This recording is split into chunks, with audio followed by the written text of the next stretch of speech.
মুহূর্তেই শেষ পশ্চিমালয়ের ট্রেনের 15,000 টিকিট। আসন্ন পবিত্র ঈদ উল ফিতর উপলক্ষে ট্রেনের অগ্রিম টিকিট বিক্রি শুরু হয়েছে। শুক্রবার 14 মার্চ সকাল 8টা থেকে দেওয়া হয় আগামী 24 মার্চের টিকিট। এ সময় দেওয়া হয় রেলওয়ের পশ্চিমালয়ের আন্তনগর ট্রেনের টিকিট। তবে টিকিট বিক্রি শুরুর কিছুক্ষণের মধ্যেই শেষ হয়ে গেছে উত্তরাঞ্চলের ট্রেনের টিকিট।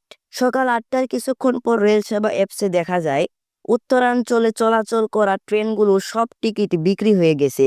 একই অবস্থা ঢাকা রাজশাহী ও ঢাকা খুলনা রুটের ট্রেনের। এ বিষয়ে জানতে চাইলে গণমাধ্যম Kamalapur rail station manager Shahadat Hossain জানান, সকাল 8টা থেকে পশ্চিমালয়ের 20টি আন্তনগর ট্রেনের টিকিট বিক্রি শুরু হয়েছে।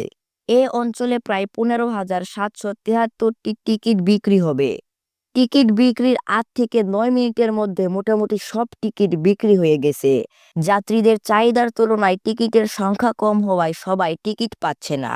দুপুর 2টায় বিক্রি শুরু হবে পূর্বাঞ্চলের আন্তনগর ট্রেনগুলোর টিকিট।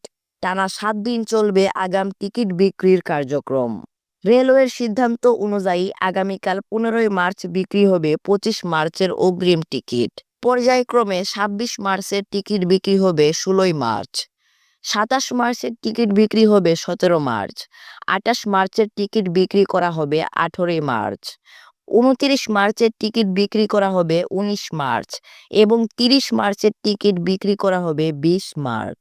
রেলওয়ে কর্তৃপক্ষ জানিয়েছে, চাঁদ দেখার উপর ভিত্তি করে 31 মার্চ, 1 ও 2 এপ্রিলের টিকিট বিক্রি করা হতে পারে।